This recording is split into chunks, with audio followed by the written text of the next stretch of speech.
شروع اللہ کے نام سے جو بڑا مہربان نہایت رحم کرنے والا ہے۔ بسم اللہ الرحمن الرحیم۔ شب برات کی نفل نمازیں۔ مغرب کی نماز کے بعد 6 رکعات اس طرح پڑھیں، 70,000 بھی حاجتیں ہوں گی وہ بھی پوری ہو جائیں گی انشاءاللہ۔ محترم ناظرین، شب برات کی نفل نمازیں مغرب کی نماز کے بعد 6 رکعات اس طرح پڑھیں، 70,000 بھی حاجتیں ہوں گی وہ بھی پوری ہو جائیں گی۔ مزید جاننے کے لیے ویڈیو کو مکمل دیکھیے گا۔ ناظرین، جو شب برات کی رات آتی ہے، اس رات میں مغرب کی نماز کے بعد 6 رکعات نفل نماز ادا کی جاتی ہے۔ انہی 6 رکعات نمازوں کا مکمل طریقہ بتانے والے ہیں۔ اس ویڈیو کو دیکھنے کے بعد انشاءاللہ عز و جل کوئی دوسری ویڈیو دیکھنے کی آپ کو حاجت یا ضرورت نہیں ہوگی۔ مکمل طریقہ بتانے والے ہیں ناظرین ام المؤمنین حضرت عائشہ صدیقہ رضی اللہ تعالی عنہا فرماتی ہیں، رسول کریم صلی اللہ علیہ وآلہ وسلم میرے ہاتھ تشریف فرما تھے۔ رات کو آپ صلی اللہ علیہ وآلہ وسلم میرے حجرے سے نکلے، میں بھی آپ صلی اللہ علیہ وآلہ وسلم کے پیچھے نکلی، مگر میں نے آپ کو جنت البقیع میں پایا۔ وہاں آپ مومن مردوں اور مومن عورتوں اور شہداء کی بخشش کے لیے استغفار فرما رہے تھے۔ تو میں نے عرض کیا، یا رسول اللہ، آپ تو اللہ کے کام میں لگے ہیں اور میں دنیاوی حاجت میں ہوں۔ پھر رسول کریم صلی اللہ علیہ وآلہ وسلم تشریف لائے اور فرمایا، اے عائشہ، میرے پاس جبرائیل حاضر ہوئے اور عرض کیا، 15ویں رات ہے، اس رات اللہ بنی کلب کی بکریوں کے بالوں کی تعداد کے برابر جہنم سے لوگوں کو آزاد فرماتا ہے، مگر اس رات اللہ مشرک کینہ رکھنے والا اور پجامہ ٹخنوں سے نیچے رکھنے والے اور ماں باپ کو ستانے والے اور ہمیشہ شراب پینے والے کی طرف نگاہ کرم نہیں فرماتا۔ 15 شعبان کی رات میں 14 شعبان کا دن گزرنے کے بعد جو رات آتی ہے وہ رات 15 شعبان کی ہوتی ہے۔ مغرب کے وقت ڈیٹ تاریخ بدل جاتی ہے۔ اسلامی مہینے میں تو 15 شعبان کی جو رات آتی ہے اس رات کو شب برات کہا جاتا ہے۔ مغرب کے وقت سے طلوع فجر تک یہ رات شب برات کی رات ہے۔ اب اس رات میں مغرب کی نماز کے بعد 6 رکعات نفل نماز ادا کی جاتی ہے۔ عشاء کی نماز سے پہلے تو وہ 6 رکعات کس طرح ادا کرنی ہے وہ طریقہ بتا رہا ہوں۔ ماہ رمضان کے علاوہ اسلام میں ماہ شعبان کے روزوں کی فضیلت اس بات کی گواہی دیتی ہے کہ شعبان کا مہینہ عبادت اور نجات کا مہینہ ہے۔ حضور نبی اکرم صلی اللہ علیہ وآلہ وسلم ماہ شعبان میں رمضان کے علاوہ باقی تمام مہینوں سے بڑھ کر عبادت کرتے تھے، لہذا شب برات دوسری راتوں کی نسبت عبادت کی زیادہ مستحق ہے۔ حضرت عبداللہ بن عمر رضی اللہ عنہ فرماتے ہیں کہ 5 راتیں ایسی ہیں جن میں دعا رد نہیں کی جاتی، جمعے کی رات، رجب کی پہلی رات، شعبان کی 15ویں رات، دونوں عیدوں کی راتیں۔ علامہ ابن تیمیہ رحمۃ اللہ علیہ نے شب برات میں عبادت اور قیام پر لکھا ہے کہ جب کوئی بھی انسان نصف شعبان کی رات کو اکیلا یا جماعت کے ساتھ نماز پڑھے، جیسا کہ سلف میں سے بہت سارے گروہ اس کا اہتمام کرتے تھے، تو یہ بہت خوب ہے۔ شب برات ایسی مبارک رات ہے جب اللہ عز و جل آسمان و دنیا پر جلوہ افروز ہوتے ہیں اور اس رات زندگی اور موت اور نجات و مغفرت کے فیصلے ہوتے ہیں۔ اس رات اجتماعی طور پر خشوع و خضوع سے گھروں اور مساجد میں عبادت کرنی چاہیے۔ گھر میں برکت کے لیے اہل خانہ کو چاہیے کہ وہ بچوں کو ایک ساتھ بیٹھا کر تسبیحات کریں اور نوافل ادا کریں۔ میرے بزرگوں کا فرمان ہے کہ جو بندہ رزق و روحانیت، بندش و علام و سحر، ترقی، روزگار، شادی بیاہ میں تاخیر سمیت ایسے مسائل سے دوچار ہو تو اسے صدق دل سے معافی مانگنی چاہیے۔ آیت کریمہ اور تیسرے کلمے کے علاوہ سورۃ فاتحہ، سورۃ ملک، سورۃ یاسین کی پڑھائی کا بطور خاص اہتمام کرے۔ نماز تہجد ادا کرنے کے بعد سر بسجود ہو کر استغفر اللہ بکثرت پڑھے، دست دعا اٹھا کر آنسوؤں سے تطہیر قلب کرے اور امید رکھے کہ اس رات اللہ کریم اس پر اپنی رحمت کا نزول فرمائیں گے، دل کی مرادیں پوری ہوں گی۔ شعبان کی 15ویں شب برات کہلاتی ہے، یعنی وہ رات جس میں مخلوق کو گناہوں سے بری کر دیا جاتا ہے۔ تقریباً 10 صحابہ کرام رضوان اللہ تعالی علیہم اجمعین سے اس رات کے متعلق احادیث منقول ہے۔ حضرت عائشہ رضی اللہ عنہما فرماتی ہیں کہ شعبان کی 15ویں شب کو میں نے نبی کریم صلی اللہ علیہ وآلہ وسلم کو اپنی آرام گاہ پر موجود نہ پایا، تو تلاش میں نکلی، دیکھا آپ جنت البقیع کے قبرستان میں ہیں۔ پھر مجھ سے فرمایا کہ آج شعبان کی 15ویں رات ہے، اس رات میں اللہ تعالیٰ آسمان و دنیا پر نزول فرماتا ہے اور قبیلہ بنی کلب کی بکریوں کے بالوں کی تعداد سے بھی زیادہ گناہ گاروں کی بخشش فرماتا ہے۔ دوسری حدیث میں ہے، اس رات میں اس سال پیدا ہونے والے ہر بچے کا نام لکھ دیا جاتا ہے، اس رات میں اس سال مرنے والے ہر آدمی کا نام لکھ لیا جاتا ہے، اس رات میں تمہارے اعمال اٹھائے جاتے ہیں اور تمہارا رزق اتارا جاتا ہے۔ اسی طرح ایک روایت میں ہے کہ اس رات میں تمام مخلوق کی مغفرت کر دی جاتی ہے سوائے 7 اشخاص کے، وہ یہ ہیں مشرک، والدین کا نافرمان، کینہ، شرابی، قاتل، شلوار ٹخنوں سے نیچے لٹکانے والا اور چغل خور، اور 7 افراد کی اس عظیم رات میں بھی مغفرت نہیں ہوتی جب تک یہ اپنے جرائم سے توبہ نہ کر لیں۔ حضرت علی رضی اللہ عنہ سے ایک روایت میں منقول ہے کہ اس رات میں عبادت کیا کرو اور دن میں روزہ رکھا کرو، اس رات میں سورج غروب ہوتے ہی اللہ تعالیٰ اپنے بندوں کی طرف متوجہ ہوتے ہیں اور اعلان ہوتا ہے، کون ہے جو گناہوں کی بخشش کروائے، کون ہے جو رزق میں وسعت طلب کرے، کون مصیبت زدہ ہے جو مصیبت سے چھٹکارا حاصل کرنا چاہتا ہو۔ ان احادیث کریمہ اور صحابہ کرام رضی اللہ عنہ اور بزرگان دین رحمت اللہ علیہ کے عمل سے یہ ثابت ہوتا ہے کہ اس رات میں 3 کام کرنے ہیں۔ قبرستان جا کر مردوں کے لیے ایصال ثواب اور مغفرت کی دعا کی جائے، لیکن یاد رہے کہ نبی کریم صلی اللہ علیہ وآلہ وسلم سے ساری حیات مبارکہ میں صرف ایک مرتبہ شب برات میں جنت البقیع جانا ثابت ہے، اس لیے اگر کوئی شخص زندگی میں ایک مرتبہ بھی اتباع سنت کی نیت سے چلا جائے تو اجر و ثواب کا باعث ہے، لیکن پھول پتیاں، چادر چڑھاوے اور چراغاں کا اہتمام کرنا اور ہر سال جانے کو لازم سمجھنا، اس کو شب برات کے ارکان میں داخل کرنا، یہ ٹھیک نہیں ہے۔ جو چیزیں نبی کریم صلی اللہ علیہ وآلہ وسلم سے جس درجے میں ثابت ہیں اس کو اسی درجے میں رکھنا چاہیے، اس کا نام اتباع اور दीन है। इस रात में नवाफिल तिलावत, जिक्र और अज़कार का एहतमाम करना इस बारे में ये वाज़ह रहे कि नफल एक ऐसी इबादत है जिसमें तन्हाई मतलूब है, ये खलवत की इबादत है। इसके जरिए इंसान अल्लाह का कुर्ब हासिल करता है। लिहाजा नवाफिल वगैरह तन्हाई में अपने घर में अदा करके इस मौके को गनीमत जाने। नवाफिल की जमात और मखसूस तरीका अपनाना दुरुस्त नहीं है। ये फजीलत वाली रातें शोर और शगब और मेले इज्तिमा मुनक्किद करने की रातें नहीं है, बल्कि गोशा तन्हाई में बैठ कर अल्लाह से ताल्लुकात इस्तवार करने के कीमती लम्हात हैं। इनको जाया होने से बचाइए। 3 दिन में रोजा रखना भी मुस्तहिब है। एक तो इस बारे में हजरत अली रजी अल्लाह ताला अन्हु की रिवायत है, और दूसरा ये कि नबी करीम सल्लल्लाहु अलैहि वसल्लम हर माह 13, 14, 15 के रोजों का एहतमाम फरमाते थे। लिहाजा इस नीयत से रोजा रखा जाए तो मुअज्जब और अजर सवाब होगा। बाकी इस रात में पटाखे बजाना, आतिशबाजी करना और हलवे की रस्म का एहतमाम करना, ये सब खुराफात और इसराफ में शामिल है। शैतान इन फजूलियात में इंसान को मशगूल करके अल्लाह की मगफिरत और इबादत से महरूम कर देना चाहता है, और यही शैतान का असल मकसद है। और सल्फ़े सालिहीन ने इस रात की फजीलत से फायदा उठाया है। अल्लाह पाक का कुर्ब हासिल करने के लिए फर्ज नमाजों के साथ साथ नवाफिल पढ़िए। जो शख्स फजर की नमाज अदा करके अल्लाह पाक का जिक्र करता रहे यहाँ तक कि आफताब बुलंद हो जाए, फिर 2 रकातें पढ़े, तो इसको पूरे हज और उम्रे का सवाब मिलेगा। हदीस मुबारक का मफहूम है, हज़रत अबू हुरैरा रज़ी अल्लाहु अन्हु से मरवी है, हज़ूर पाक सल्लल्लाहु अलैहि वसल्लम फरमाते हैं, अल्लाह पाक ने फरमाया, जो मेरे किसी वली से दुश्मनी करे उसे मैंने लड़ाई का ऐलान दे दिया, और मेरा बंदा जिन चीजों के जरिए मेरा कुर्ब चाहता है उनमें मुझे सबसे ज्यादा फराइज महबूब है, और नवाफिल के जरिए कुर्ब हासिल करता रहता है, यहाँ तक कि मैं उसे अपना महबूब बना लेता हूँ। अगर वो मुझसे सवाल करे तो उसे जरूर दूंगा, और पनाह मांगे तो उसे जरूर पनाह दूंगा। हदीस मुबारक का मफहूम है, आका सल्लल्लाहु अलैहि वसल्लम ने फरमाया, जो शख्स वुजू करे और अच्छा वुजू करे और जाहिर और बातिन के साथ मुतवज्जे होकर 2 रकात पढ़े, इसके लिए जन्नत वाजिब हो जाती है। गुनाहों और फजूलियात से बचने के लिए फर्ज नमाज की पाबंदी के साथ नवाफिल की कसरत कीजिए। एक तो आपका वक्त अल्लाह पाक की इबादत में गुजरेगा और गुनाहों से बची रहेंगे, दूसरा अल्लाह पाक का कुर्ब हासिल होगा और इंशाअल्लाह इसी के सबब बेड़ा पार होगा। शब बरात की नफिल नमाजें मगरिब की नमाज के बाद 6 रकात इस तरह पढ़े, 70,000 की हाजतें होंगी वो भी पूरी हो जाएंगी। 15 शाबान की रात में 14 शाबान का दिन गुजरने के बाद जो रात आती है वो रात 15 शाबान की होती है। मगरिब के वक्त तारीख बदल जाती है। इस्लामी महीने में तो 15 शाबान की जो रात आती है इस रात को शब बारात कहा जाता है। मगरिब के वक्त से तुलुए फजर तक ये रात शब बारात की रात है। अब इस रात में मगरिब की नमाज के बाद 6 रकात नफिल नमाज अदा की जाती है। इशा की नमाज से पहले पहले तो वो 6 रकात किस तरह से अदा करनी है वो तरीका जान लीजिए। सबसे पहले आप मगरिब की नमाज अदा करें, क्योंकि वो फर्ज नमाज है। फर्ज नमाज के साथ साथ सुन्नतें अदा करें, नवाफिल अदा करें। ये सब अदा करने के बाद आप इत्मीनान और सुकून के साथ खड़े होने के बाद 6 रकात नफिल नमाज आपको अदा करनी है, वो भी 2 रकात कर करके अदा करनी है। 2 रकात नफिल पढ़ने हैं, फिर सलाम फेरना है, फिर 2 रकात पढ़े, फिर सलाम फेरना, फिर 2 रकात पढ़े, फिर सलाम फेरना है। 2-2 रकात करके 3 मरतबा में 6 रकात अदा करें। सबसे पहले आपको 2 रकात नफिल नमाज की नियत करनी है। नियत आप जिस तरह दूसरी नमाजों में करते हैं नफिल नमाजों में इसी तरह से आपको नियत करनी है। बस जहन में एक ख्याल लाना है कि इन दोनों रकातों के वसीले से सदके से अल्लाह तबारक व तआला मेरी उम्र में फराखी फरमाए, मेरी उम्र में बरकत फरमाए, मेरी उम्र दराज करे, ये जहन में रखें। यानी उम्र दराजी के लिए आप ये नमाज अदा कर रहे हैं। नियत बांधने के बाद दूसरी नमाजों में जिस तरह आप सूरत फातिहा यानी अल्हम्दुलिल्लाहि रब्बिल आलमीन को पढ़ते हैं इसी तरह कोई सूरत मिलाइए। रकू करने के बाद समीउल्लाहु लिमन हमीदा कह के ठहरिए, फिर सजदे में जाइए, अल्लाहु अकबर कह के 2 सजदे करें। 2 सजदे करने के बाद खड़े हो जाएं। फिर दूसरी रकात में भी इसी तरह से 1 मरतबा सूरत फातिहा, उसके बाद कोई दूसरी सूरत मिला लें, फिर रकू सजदा वगैरह करें। दूसरी नमाजों की तरह जब तशहद में बैठेंगे तशहद पढ़ें, दुरूद इब्राहिमी पढ़ें। पढ़ने के बाद आप सलाम फेरेंगे। ये आपकी 2 रकात नमाज मुकम्मल हो जाएगी। 2 रकात नमाज मुकम्मल होने के बाद 1 मरतबा आप सूरत यासीन पढ़ेंगे। अगर आप सूरत यासीन नहीं पढ़ सकते तो 21 मरतबा सूरत इखलास पढ़ेंगे। ये पढ़ने के बाद फिर सीधा खड़े हो जाएंगे। खड़े होने के बाद फिर 2 रकात नफिल नमाज की आपको नियत करनी है। अब इन दोनों रकातों को पढ़ने से पहले, नियत बांधने से पहले आपके जहन में एक बात होनी चाहिए। वो बात यह है कि अल्लाह तबारक व तआला इन दोनों रकातों की बरकत से मेरे घर में बरकत अता फरमाए, मुझे आफतों बलाओं से महफूज फरमा दे। जहन में ये रखनी है कि मुझे बलाओं, आफतों, मुसीबतों से अल्लाह महफूज रखे और मेरे घर में बरकत नाजिल हो। ये कहने के बाद आप नियत करेंगे, अल्लाहु अकबर कहकर नियत करेंगे। जैसे दूसरी नमाज अदा करते हैं, पहले आपने 2 रकात अदा किया, इसी तरह से हर अरकान अदा करेंगे, रकू सजदा वगैरह सब करेंगे। 2 रकात मुकम्मल होने के बाद आपको सलाम फेरना है। सलाम फेरने के बाद बैठे बैठे फिर से आपको 1 मरतबा सूरत यासीन पढ़नी है। अगर आपको सूरत यासीन याद नहीं है या आप नहीं पढ़ सकते तो आप 21 मरतबा फिर से सूरत इखलास पढ़ेंगे। आपकी 4 रकात नमाजें मुकम्मल होंगी। अब आखिर की जो 2 रकात नमाज बचे हैं, इन दोनों रकातों में आपको जहन में ये रखना है कि अल्लाह तबारक व तआला मुझे सिर्फ अपना मोहताज बनाए, दूसरों का मोहताज ना बनाए। मोहताजी, गरीबी, मुफलिसी से अल्लाह तबारक व तआला मुझे महफूज रखे। जहन में रखने के बाद आप नियत करेंगे। पहले की तरह नियत की, मैंने 2 रकात नफिल नमाज की, मुंह मेरा काबे शरीफ की तरफ, अल्लाहु अकबर। ये कहने के बाद आप पहले नमाजों की तरह ये भी अदा कर लेंगे, वैसे ही ये दोनों रकात अदा करेंगे, सलाम फेरेंगे। फिर से आपको एक सूरत यासीन याद है तो पढ़ लें, अगर सूरत यासीन याद नहीं तो सूरत इखलास 21 मरतबा पढ़ लें। अब आपकी 6 रकात नमाज मुकम्मल हो गई। ये 6 रकात नमाज मुकम्मल होने के बाद आपको दुआए निस्फ शाबान पढ़नी है। अगर आपको दुआए निस्फ शाबान याद नहीं है तो आप सुन भी सकते हैं और पढ़ भी सकते हैं। दुआए निस्फ शाबान पढ़ने के बाद आप दुआ करेंगे और दुआ में इन 3 चीजों के बारे में जिक्र करेंगे कि या रब्बुल आलमीन, इन नमाजों की बरकत से, शब बारात की बरकत से मुझे उम्र दराज अता फरमा, मेरी उम्र में बरकत अता फरमा। उसके बाद दुआ करेंगे, या इलाहुल आलमीन, इन 6 रकात नफिल नमाजों की बरकत से मेरे घर में बरकत नाजिल फरमा और मुझे आफतों बलाओं और तमाम मुसीबतों से महफूज फरमा। उसके बाद ये दुआ करेंगे, इन नमाजों की बरकत से मुझे मोहताज गरीबी मुफलिसी से महफूज फरमा। उसके बाद जो भी आपके जहन में दिल में है दुआ अल्लाह ताला से मांगे, इंशाअल्लाह इन नमाजों की बरकत से आपकी तमाम हाजतें भी पूरी होंगी और अल्लाह तबारक व तआला आप पर रहम व करम भी फरमाएगा, बरकतें भी नाजिल फरमाएगा।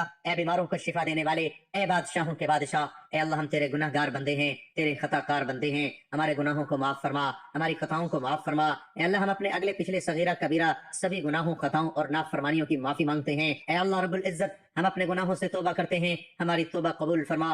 ए अल्लाह हम गुनाहगार हैं, स्याहकार हैं, बदकार हैं, तेरे ahकाम के नाफरमान हैं, नाशुक्रे हैं, लेकिन मेरे महबूद तेरे नाम लेवा बंदे हैं, तेरी तौहीद की गवाही देते हैं। तेरे सिवा कोई इबादत के लायक नहीं है, तेरे सिवा कोई बंदगी के लायक नहीं है, तेरे सिवा कोई तारीफ के लायक नहीं है। हमारे महबूद हमारे गुनाह तेरी रहमत से बड़े नहीं है, तू अपनी रहमत से हमारे गुनाह माफ कर दे। ए अल्लाह पाक हमें गुमराही के रास्ते से हटाकर सिरात मुस्तकीम के रास्ते पर चलने वाला बना दे। ए अल्लाह ऐसी नमाजें पढ़ने की तौफीक अता कर जिस नमाज से तू राजी हो जाए, जिंदगी में ऐसे नेक अमाल करने की तौफीक अता कर जिन अमालों से तू राजी हो जाए, हमें ऐसी जिंदगी गुजारने की तौफीक अता कर जिस जिंदगी से तू राजी हो जाए, ईमान पे जिंदा रख और ईमान पे ही मौत अता कर। ए अल्लाह हमें तेरे अहकाम की फरमाबरदारी करने वाला बना और तेरे प्यारे हबीब जनाब मोहम्मद रसूलुल्लाह सल्लल्लाहु अलैहि वआलिहि वसल्लम के नेक और पाकीज़ा आदाब को अपनाने वाला बना दे। ए अल्लाह हमारी परेशानियों को दूर कर दे।